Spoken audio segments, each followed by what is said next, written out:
Hi, this is Kiran Manral. I'm back with another episode of Chasing Creativity, and today I have the very lovely Sanghmitra Hitaishi with us. And Sangamitra is here to talk about her very unconventional journey from learning dance to being an actor in films to writing her own stuff to doing all sorts of wonderful things, and also a podcast that she's coming up with. All this and more on this episode of Chasing Creativity. Welcome, Sangamitra. Thank you for having me. My pleasure. And I've been curious since I read up that little bit about you on the internet, and that's all I could find. Yeah. Apart from your work and what you've done, but about you. All I know is that you were born in Purvanchal. Yeah. You grew up for a bit there, you lived for a bit there, and then you went to Kalakshetra. It was a very unconventional choice of education. So how Yeah. did that happen? How did that come about? My mother studied in Banaras Hindu University, and she wanted to learn Bharatnatyam, but unfortunately, we came from a very conservative family in Eastern UP, which is what I call the Wild West of India, where you hear stories from Purvanchal, and you're like, oh my God. So that's where she grew up, and she was quite intelligent for her time. And she couldn't pursue Bharatnatyam, which she was learning in Banaras in the university. And she got married by the time she was 19 years old. And so she always had this in her mind that if she had a daughter, she would make her learn Bharatnatyam. Okay. And her teacher in BHU had studied in Kalakshetra. And he told her that, why don't you send her there? And when you're 10 years old is the right time for a kid to start learning the dance form. So I was sent there. Did she face any resistance? Because to send a girl away so far to the other end of the country, Yeah. and that too to learn Bharatnatyam, not proper school, so to speak. Yeah. That concept that you do your boards and 10th and whatever and all your subjects. So what did she face any resistance from the family? I think so. We were a neutral family, and my brother was sent to a boarding school a year before me, and I sat and cried. Why was I not sent away? Of course, because families are difficult to be with. So I was like, why is he getting the escape and I'm not? So then then she was like, okay, if you want to go, then we send you there. Not really. She didn't face any resistance. I think she also was quite ambitious as a person. So she was like, okay, if children are in a hostel, then I could pursue my own ambitions. I think it was the best decision on her part to whatever her reasons were. I don't really know exactly what her reasons were, but it was one of the best things she did for me. Wonderful. Yeah. Had you shown an interest in dance or in music before that? Were you inclined? So I was a loner always as a child, like a misfit always, and I had difficulty making friends, or maybe just people found it difficult to be friends with me. I don't know, whatever the case. So, and then I would watch films all the time, and I would be singing and dancing. So she's like, okay, fine. And I also, because she had that her own thing that I want my daughter to learn Bharatnatyam. She was quite culturally inclined, even though she herself never had exposure to any form of culture. Like in the north of India, the only cultural outputs you have is either a Bollywood film that you go watch in a theater, or weddings, right? Where you sing your sohars, which is those folk songs. That's about it. So I think she was, and I think she also had this inner dream of becoming a playback singer, and she couldn't fulfill it. So vicariously through me, she tried maybe living her own, dreams. When you went to Kalakshetra, you were 10 years old? Yeah. That was very young. Yeah. And it was a completely different experience. Oh, yes. It's a Gurukul system, and you do your own stuff, and you clean up after yourself, and you make your own bedding. Yeah. How did you cope? I remember, North Indian, going to the South. I did not speak English. I did not speak Tamil. And yeah, it was just literally being thrown into something where I had to learn the language, both the languages, quite quickly. And I remember feeling way more isolated when I was there in the first year. And I think in the South, there is always this skepticism that North Indians are looked at with.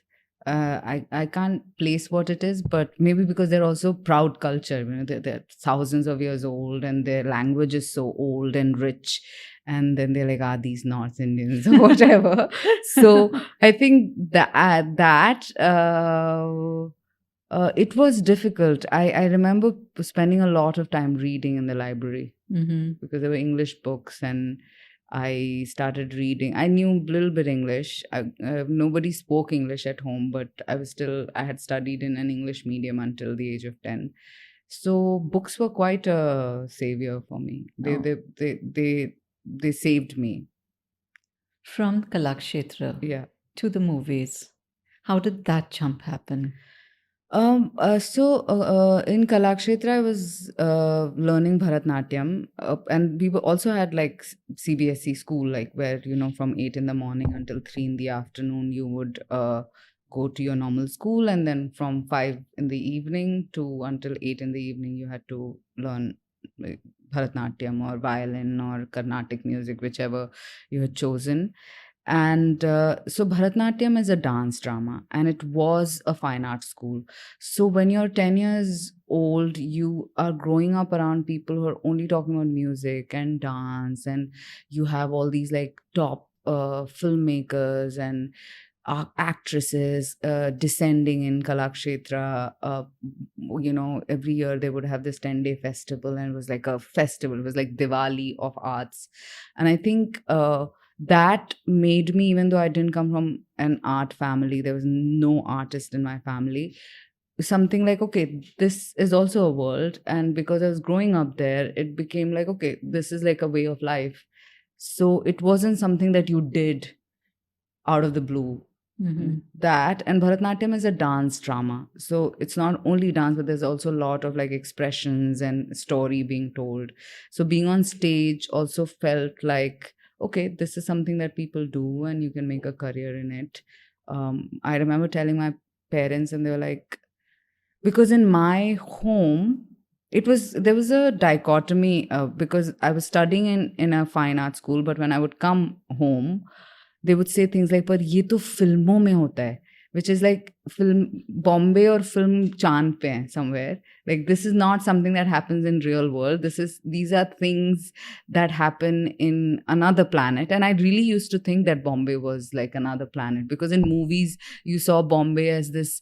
There were perfect coffee shops, and the roads were great because they would go shoot in Hong Kong or wherever.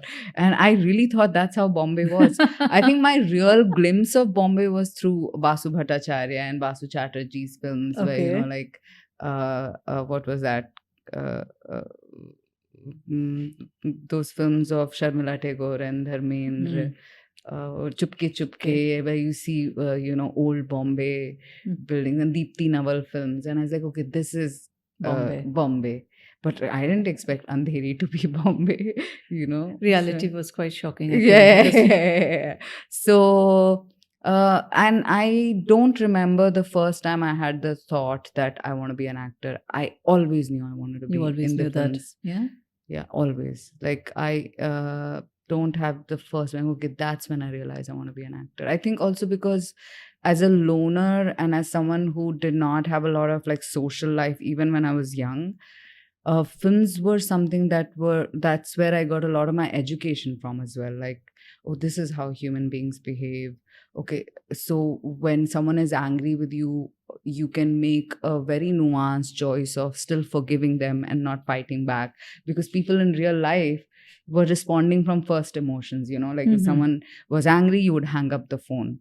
But in films, people were making more empathic choices. Like if someone was angry, you would listen to them even if it was making you angry. So I liked how in films characters would make decisions and choices that were in a way breaking the norm of what was being taught to me. That's lovely. I like this dichotomy that you mentioned about being a loner and then to be a performer. Yeah. There's a lot of vulnerability to being a Yeah. performer. Yeah. And as a loner, you tend to isolate Yeah. yourself, you Yeah. tend to go into yourself. Yeah. How have you coped with that? How have you tackled that? Uh, I'm still awkward around. Like, I think it was some actor. I don't remember who it was who said, "Acting is a shy man's revenge." Lovely. Because you get to hide behind a character. You get to develop the psychology of a character the way you want to. I mean, keeping, of course, the sociological factor in mind and the history, and if it's a real character and if it's a character from a certain caste, you keep all of those elements in mind, but you create this human being the way you want to, and you can hide behind this person. So like, for example, when I meet photographers and they want to take pictures, I'm so awkward.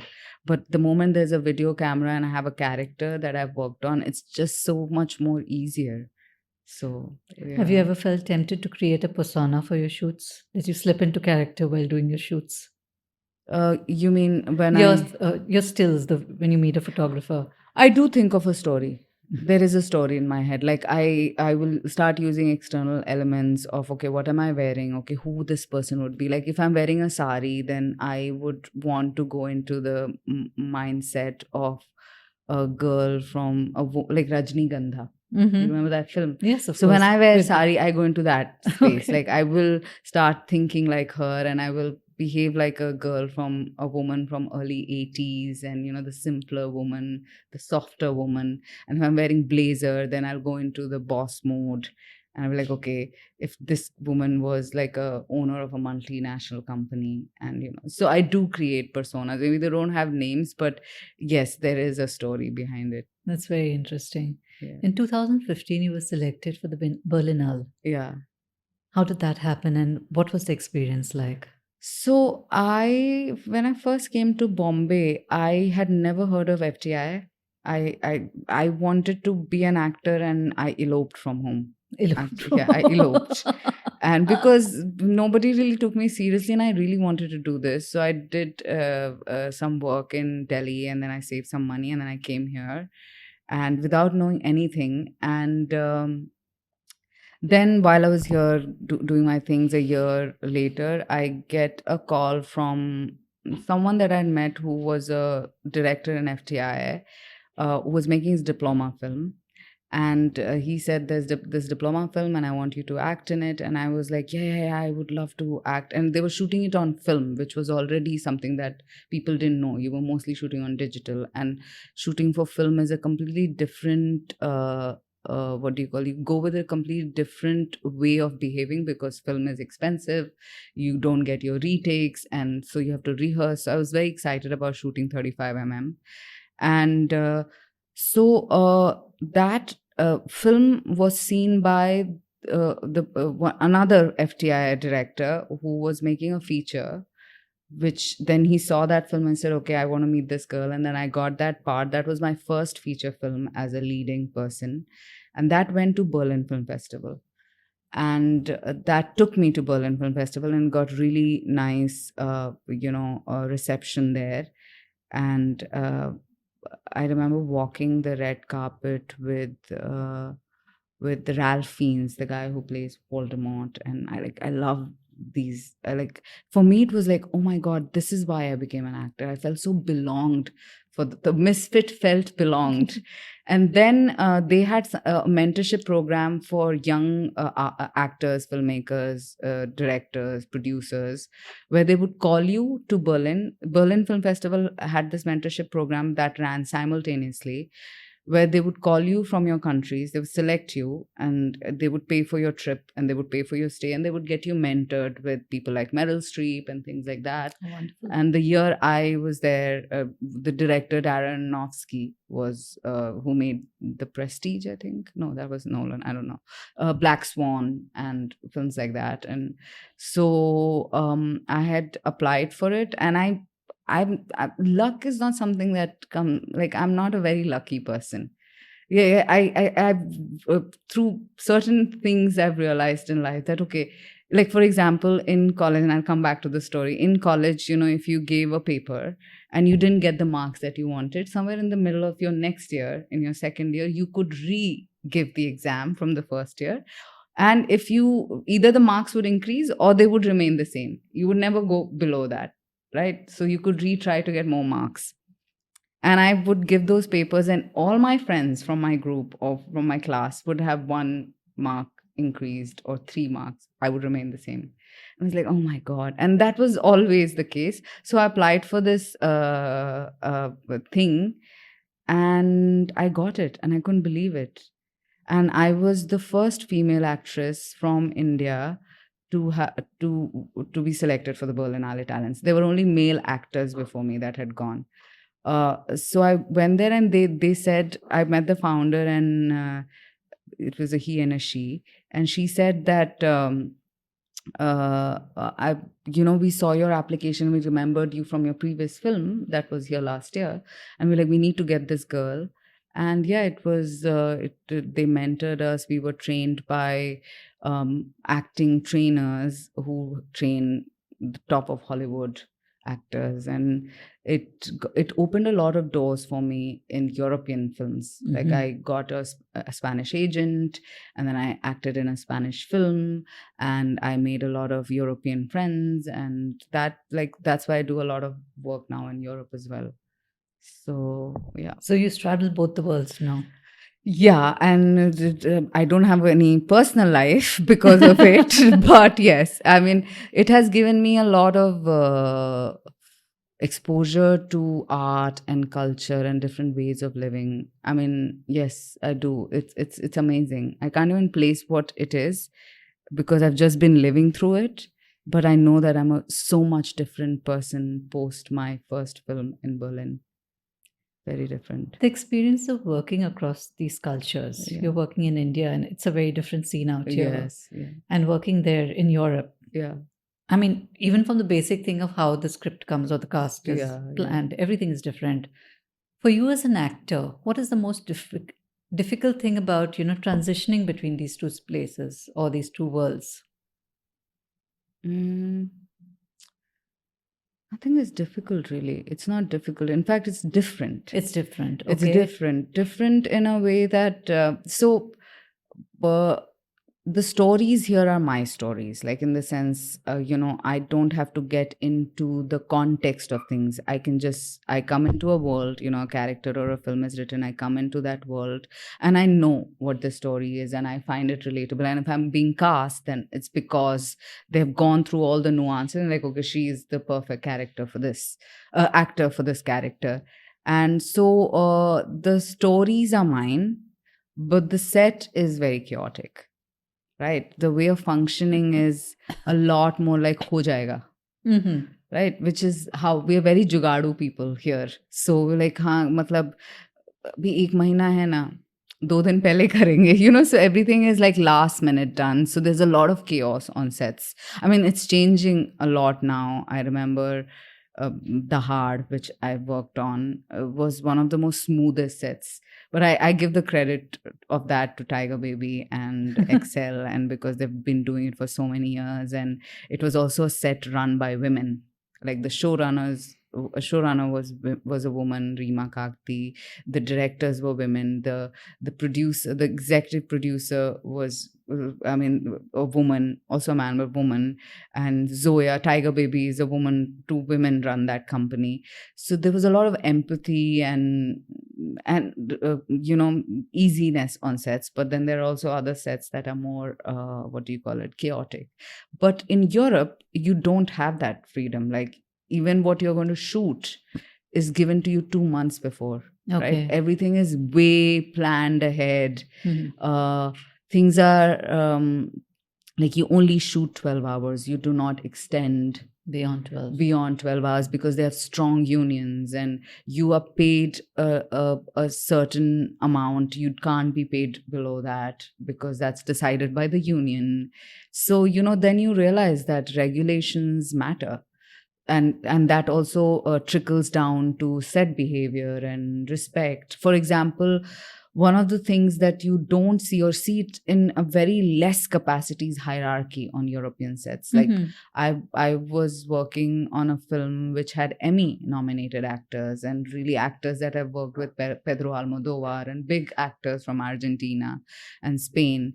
And there was no spot boy to get you like a cup of coffee. There was a trailer, and they would have tea and sandwiches, and from the fifth AD to the top actor, they would all go there, and they would make their own tea, and they would get their own sandwiches and go to the trailer and eat it. And there was and makeup van, there's no like one makeup van for one person. You had a makeup trailer. You arrive on set on your call time, and you all sit there. So you have the top actor and the secondary actor or the tertiary actor who probably just has one scene sitting in the same trailer and getting their makeup done. And I think that gives you a sense of collaborative feeling.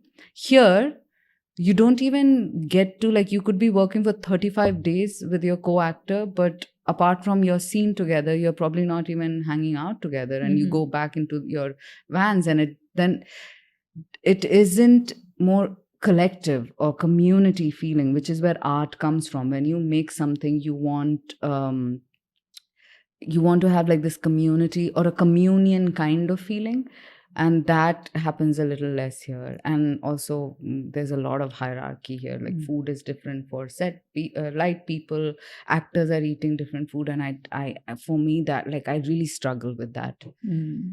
I like the fact that you mentioned this hierarchy. Yeah. And the fact that you could be working together with somebody for 35 days and never see them outside of your shot. Yeah. What does that do to the energy between the actors in a scene?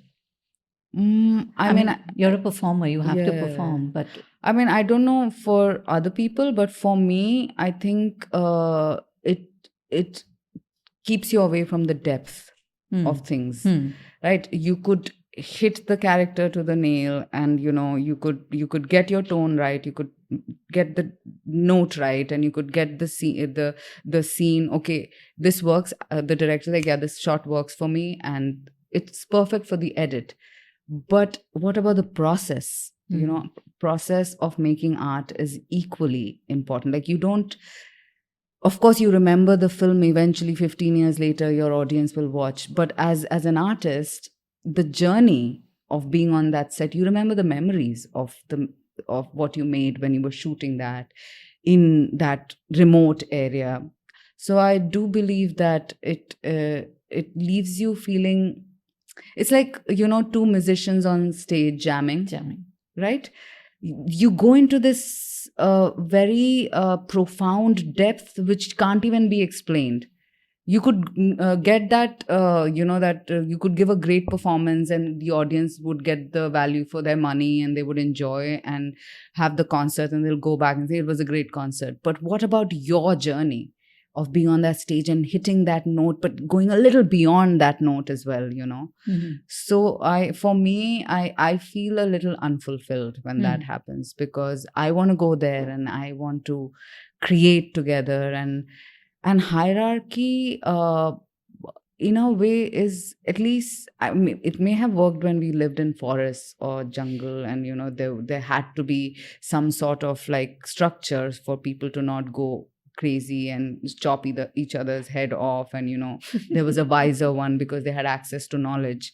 But today, everybody has access to knowledge, everybody has similar kind of lifestyle. So then I don't understand, why is hierarchy relevant today? I don't understand it.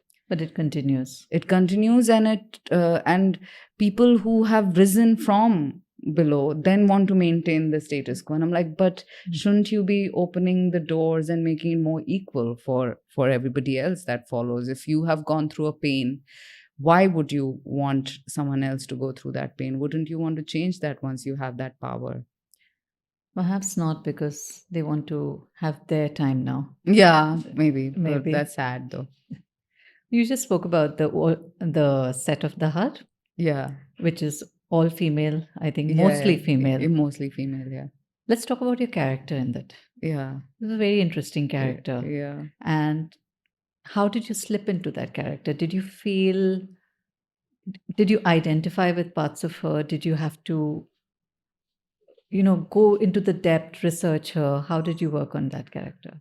So, Miriam, wasn't yeah, it? Miriam. Miriam is so different from me. Miriam is gullible.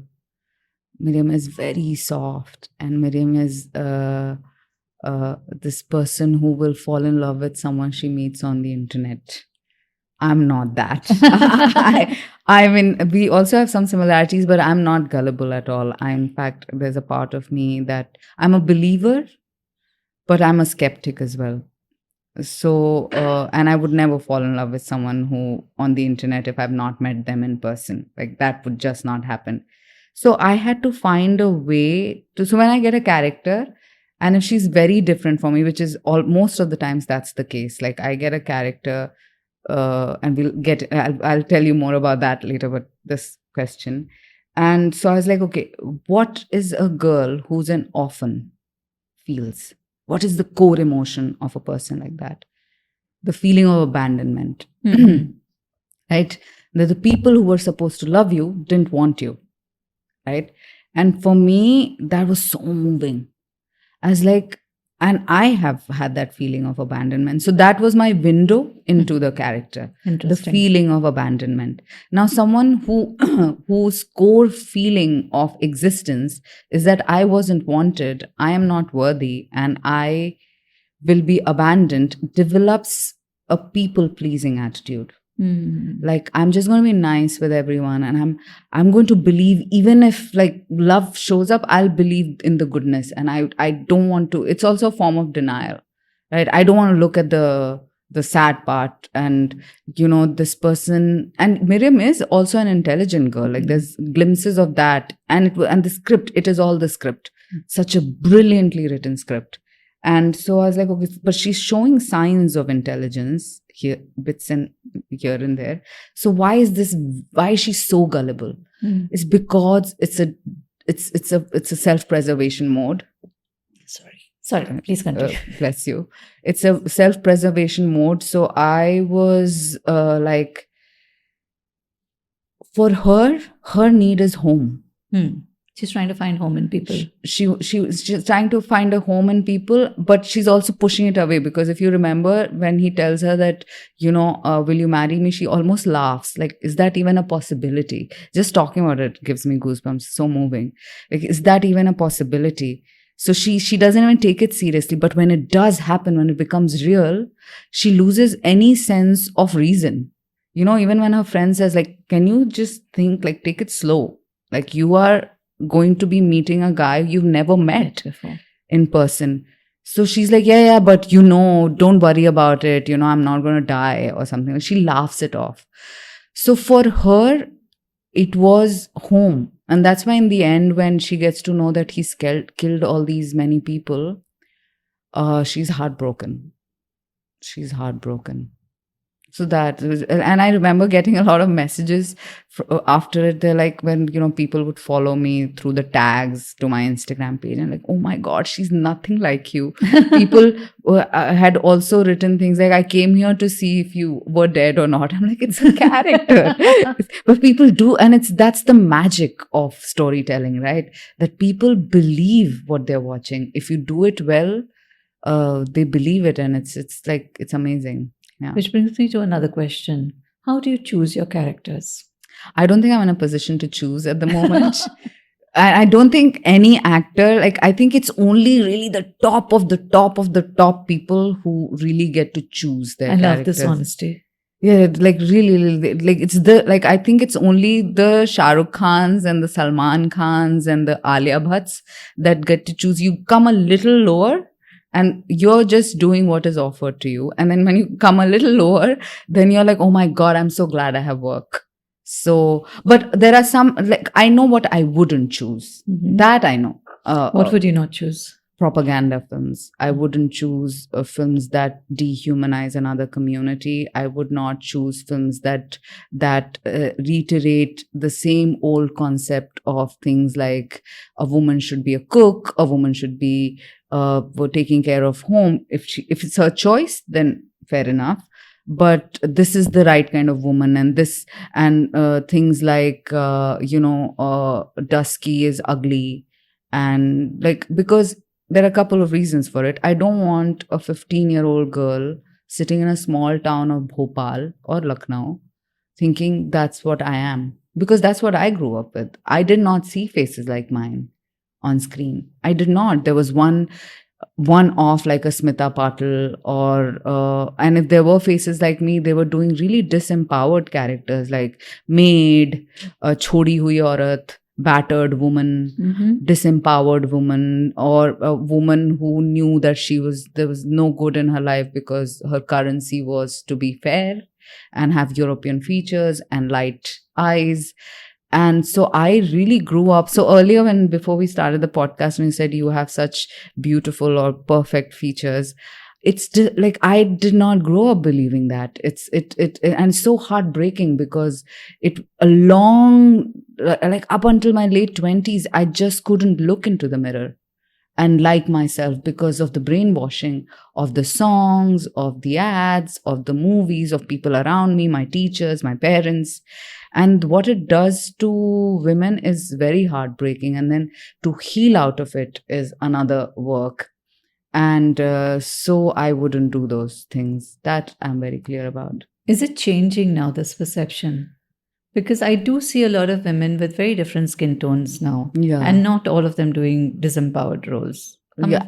You know, I know Bollywood likes to take credit for it, but it's Instagram that has done that. Okay. Instagram has suddenly made, and I see the change play through me, in the sense that I still remember when I started my career, I would not like initially when you start your career and you don't come from Bombay or you don't come from the industry, you just go for every audition that is happening, which are called open auditions, and you sit for 3 hours, and then they would see me if it was a Pawns or if it was some Fair and Lovely or whatever, and they would say, "Par aap gore nahi ho." And I remember a casting director once saying, and I was doing a short film and she was playing my mother in the film.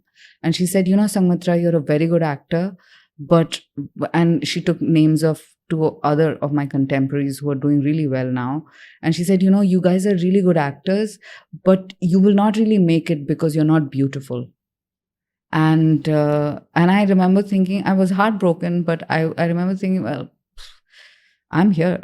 I'm going to be here. Let's see, I'm on this journey. And I remember feeling very not angry, but I like, you're going to be wrong one day. And I remember once getting a script which had you have stage directions, and it was written, "Despite being dusky, she's attractive," or something like that. I'm like,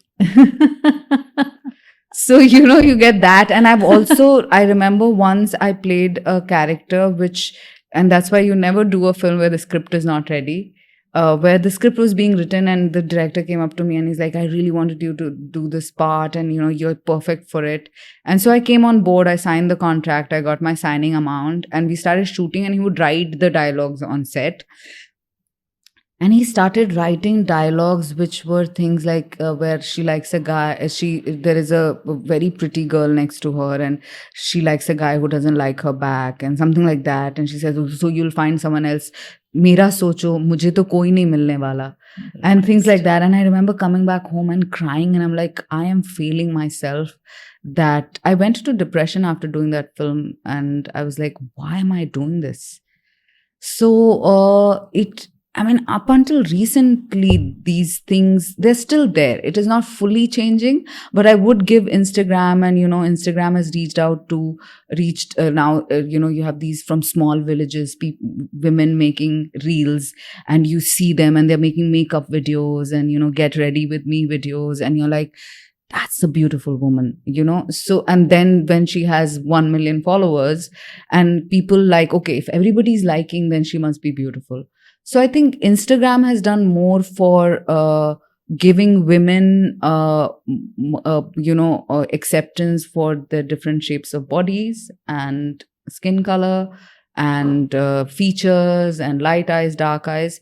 I don't think Bollywood is still going there. Like, how many really top women do you see in our industry that are dusky? Point. Right? Valid point.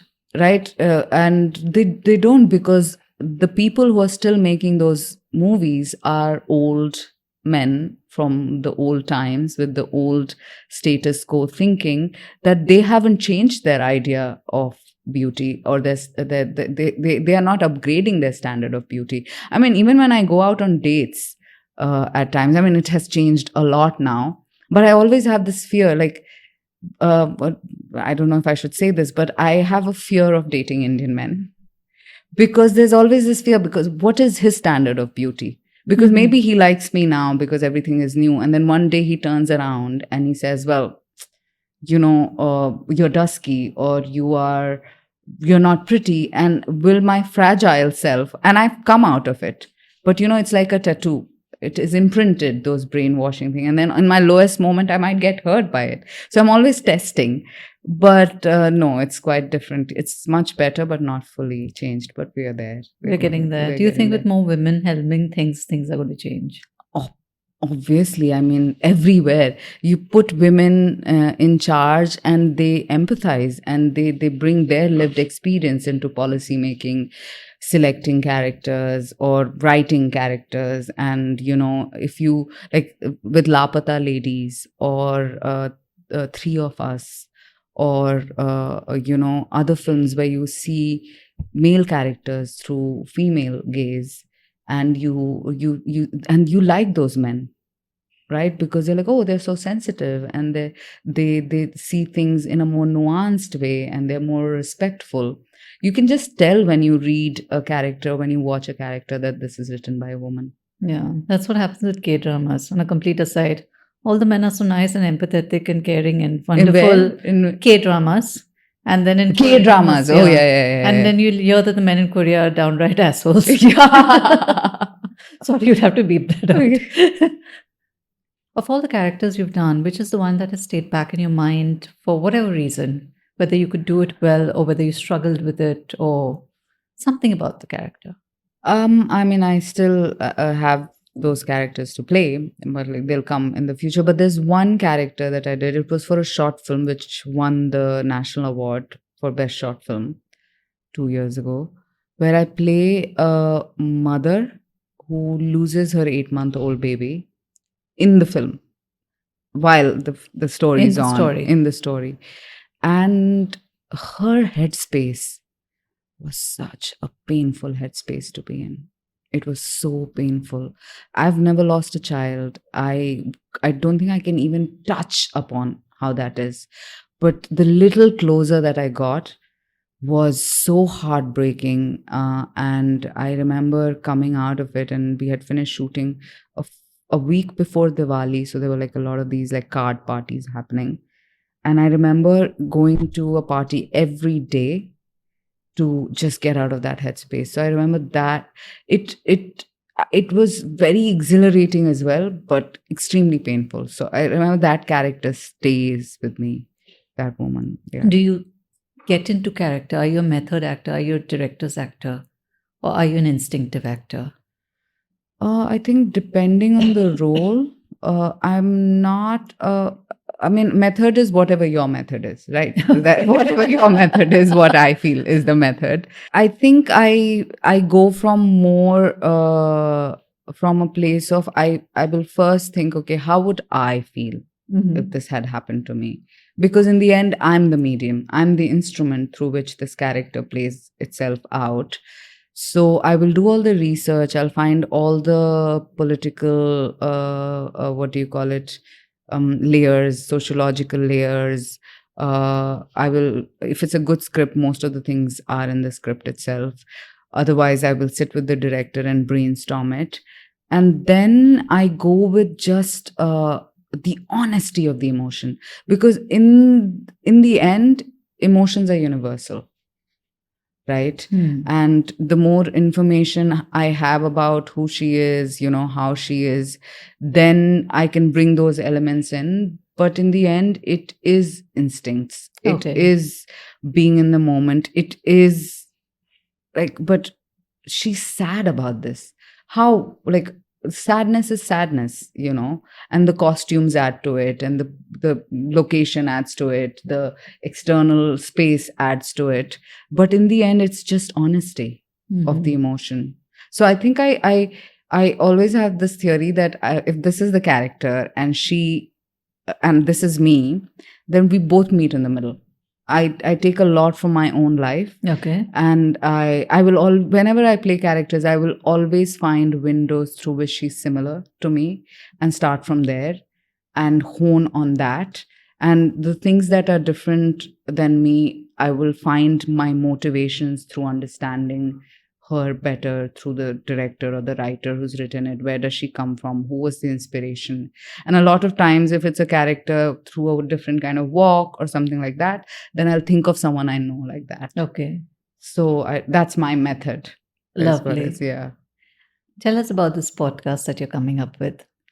I mean, I haven't really spoken about it, but it's called The Real Story, and it comes from my own need to find out how the people that I admire, why do they do the things they do with their art?